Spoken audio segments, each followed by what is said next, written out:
there are so many people from Western who could speak to this topic.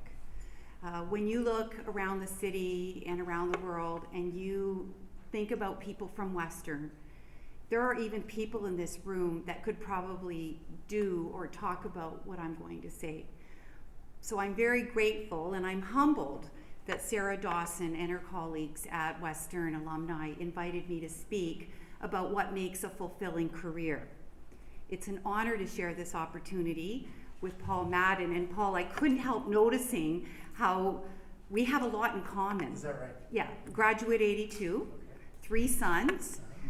And I also have been doing a lot of system testing over the past year. So I know exactly what you mean about UAT and smoke tests. I get it. And I don't know if anybody else in this room knows what smoke testing is, but it's checking your registration system. So as a follow-up to Paul, my goal is to share with you what I know about building a career and what I know about what makes it fulfilling and how to make that happen. And from my own experiences and what I have learned from other people's careers, there are at least 2 key attitudes that will make your career compelling and fulfilling and interesting, and that will take it from being ordinary to extraordinary. First, be open to the changes that life brings. Life is full of surprises. It is full of twists and turns, what I would call a crooked road. The second is to have a lifelong commitment to learning. And I feel that Paul expressed that so well in his speech. What I want to say is this counts wherever you are, whether you're starting out your career, whether you're in the middle, or whether you're at a point where you are considering an encore career. Looking back at my own career, it has been most definitely a crooked road. 30 years ago, when I was walking across the stage at Alumni Hall with my English degree in hand, little did I know where I would end up, where I am right now. I did know a few things. I knew how to read with a critical eye, to write and do research, and I had explored the world's greatest literature and poetry. So it's funny and probably quite ironic that on that sunny day in June 1982, I had no real plan for what I was going to do and how I was going to get there. I wish that I could tell you that I had this strong sense of destiny, that I had a roadmap that was going to take me straight to Western Continuing Studies. But in fact, my only plans were to figure out how I was going to pay off my OSAP loans. And I did have this vague idea, because it was so glamorous, to become an international journalist. I've always loved reading, but you don't get paid for doing that, so I needed to find a way to do that. Anyways, real life intervened. So I'm going to stop there for a minute, and I will continue my story at a later point. But I want to share with you a couple of other stories that I came across, because I did some research to prepare for this event. I thought it would be important to find out what other people had to say about their own careers and what made it fulfilling. And I had mixed results. Some people, they have a straight path. They know what they want to do when they're young, and they go straight in that direction. And then there's others, like myself, the crooked road. Not one is better than the other. I want to make sure that you understand that.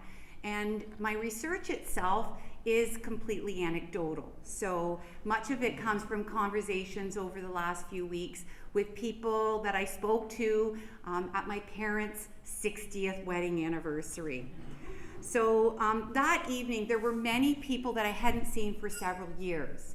And when we started talking about our lives and what we were doing, I asked them, how did you end up teaching, working in healthcare, running your own business, starting an NGO in Tanzania? How did you get there? And I did get some very interesting answers. All the stories were interesting, but I chose 2 in particular because they have some interesting commonalities. First of all, They not only demonstrate that openness to change, that courage to step off the path, they also have links to Western. So the first story is about my cousin, who in her late 40s went back to do graduate school, and just this past year at the age of 50 completed her PhD at Western. And she is now teaching at the Faculty of Health Sciences. And when I asked her, like, how did she get there and what inspired her, she said there really wasn't one epiphany or a single moment. It was more like a series of small steps and then that giant leap to do the PhD. Another story, this is about my aunt.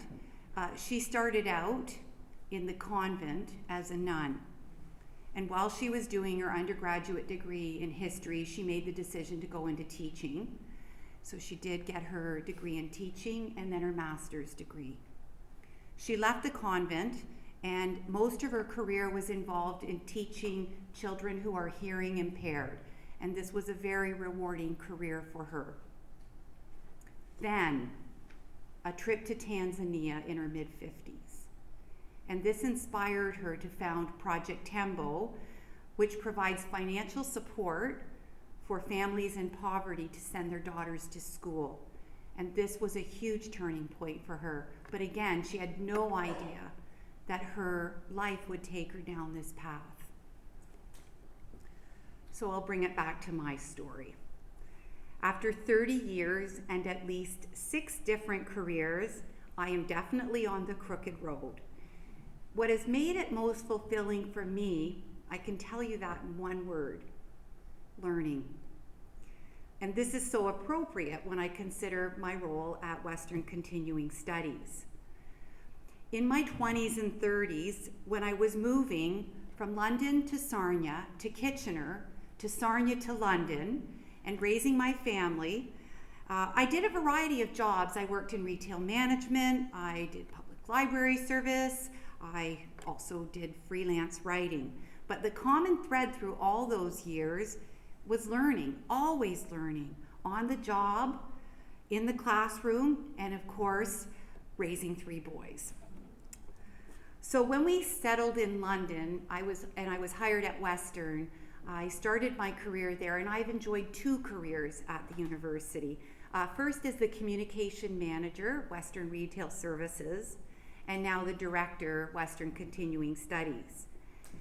Both roles have provided amazing learning opportunities by way of meeting and working with inspiring people, challenges, and Western's commitment to professional development for not only the students, but for its employees. So because of that commitment that Western has to employees, several years ago, I made the leap to do a graduate degree at Royal Roads University in Victoria. And this was a turning point for me when I enrolled in that graduate degree, because I was very busy. My husband has his own business. I have 3 young boys, but Royal Roads provided the most flexible option to do the learning online and to continue to do my job at Western, but also there were 2 3-week residencies on campus in Victoria. And this was a time of incredible learning and immense growth for me. What made it was so fulfilling was that the students in my program were from around the world. So there were multiple perspectives, and working in groups with students like that was very exciting. There was also the support from my husband and my 3 sons, my friends, and so this was a point in my life that a lot of things changed for me in a significant way. Less than a year after completing my degree, I took another leap to lead at Western Continuing Studies. And this has by far been the most rewarding part of my career, because I have a role, I'm able to contribute to learning for adult students in our community and beyond. So I have 2 lessons learned to share with you. First of all, learning takes place in so many ways: at school, on the job, as a volunteer, as a parent, through good times, but even more through the hardships. And lesson number 2, and this is probably the one thing that if you remember anything I say tonight, this is the one thing I would like you to take away. It's a lesson learned that pertains to challenges in career fulfillment. And I'm going to be very specific here.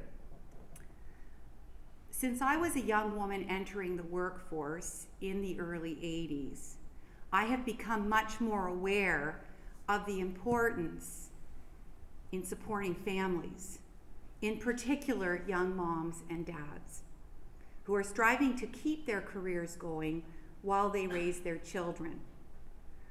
Although the 80s and 90s were better times for women with children than the previous decades, for someone like my mom, I will say that raising children and having a career at that time was still difficult. Many women, they stepped off the career path. We could not lean in, as Sheryl Sandberg tells us to.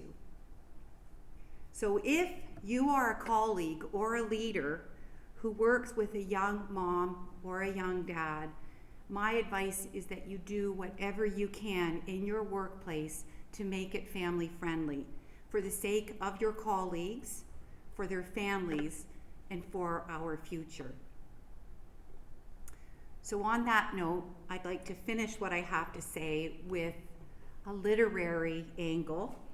It's a phrase from a poem by Robert Frost that I learned many years ago as an undergraduate student, and it perfectly sums up why I love my career. 2 roads diverged in a wood, and I took the one less traveled by, and that has made all of the difference. Thank you.